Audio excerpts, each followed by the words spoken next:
Welcome to the Productivity Show, a podcast where we believe that you can get the important things done without having to sacrifice your health, family, and things that matter to you. I'm Tam Pham. I'm the founder and CEO of Asian Efficiency, where we help people become more productive at work and in life. And today is another Wisdom Wednesday episode, where you'll get actionable productivity advice in less than 10 minutes.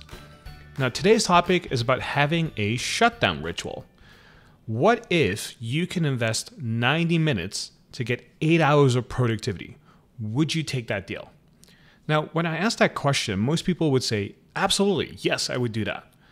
And that is what the shutdown ritual is for. I discovered this skill by accident many years ago when I was trying to figure out how I could optimize my sleep. I noticed I was sleeping terrible. I was sleeping like 4 to 5 hours a night. I wasn't feeling that great. And I kind of discovered and heard from other people that if you sleep a little longer and you sleep better, you tend to be a lot more productive. And a lot of research was coming out how sleep was going to make you more productive and help you recover faster. And so it's one of those things we've always learned from our parents, but we never took serious when we were younger. But as we get older, we start to discover the power of sleep. So I was very fortunate to discover the power of sleep very early on.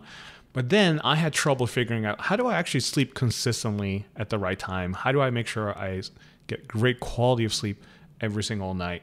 And how do I make sure I go to bed on time as well? And one of the things I've discovered over the years is that sleep is one of the biggest force multipliers for productivity. When you have a great night of sleep, you feel more energized, you feel more focused, and you're a lot more productive compared to days where you have a poor night of sleep. And I think we can all relate to that. Most of us want to sleep an extra hour a day. Imagine what you could do with an extra hour of sleep. You'd be invincible, right? Now, what if I told you that you could also improve the quality of your sleep to get similar effects?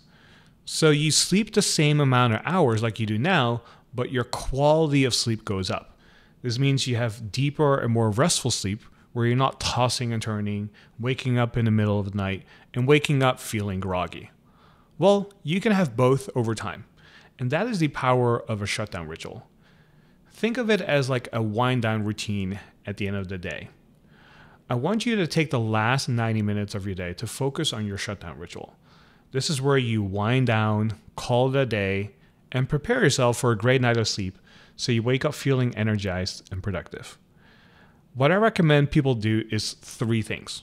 1, no screens in the last 90 minutes of the day. Any bright light will prevent melatonin production in your body, which is the hormone that makes you fall asleep. Anytime we look at a bright light, we prevent our body from producing it. So I recommend no laptop, TV, tablet, or phones at the end of your day, not even a Kindle. But Tan, that is so torturous. What would I do at the end of the day? Well, there's so much you can do. You can do some stretching and breathing exercises to calm down your nervous system. You can do some reading. I'm sure you have plenty of books at home that you haven't read yet. Anything analog is always a great idea, like knitting, writing in your journal, and drawing. Let's also not forget to spend quality time with your partner and kids. Play with them. Have a conversation about life. Help out around the house for the miscellaneous things that need to be done anyway. And before you know it, the hour and a half has gone by already. Now, I know I mentioned journaling earlier, and I want to emphasize this again because this is another recommendation. Going to bed earlier, I know it can be very challenging because you'll end up in situations where your mind is going through a million different thoughts. You're thinking about appointments that you might have. You might be thinking about getting back to people. If you check that email, if you actually got the email that you're waiting for. Like, there's so many things going through your head when you're trying to go to bed earlier, and it can be very challenging to fall asleep right away, even though you have the best intentions to go to bed earlier and get more sleep. And that is why journaling is so powerful, because what it allows you to do is to empty your head, close all open loops in your head as well, and that makes it a lot easier to fall asleep. And that's why I always recommend that people journal towards the end of the day as well, if you don't do it in the morning already. Now, this is all a simplified version of a shutdown ritual. And we covered this in more detail as one of the 25 skills to master productivity inside of our 25X productivity system, which covers this habit in many more detail, but you got the 80-20 of it today. And I want you to implement it tonight. Go spend the last 90 minutes of your day without any screens and write in your journal. See how you feel the next day. I bet you'll be a lot more energized and productive. Thanks for listening to the Productivity Show, and I'll see you next time.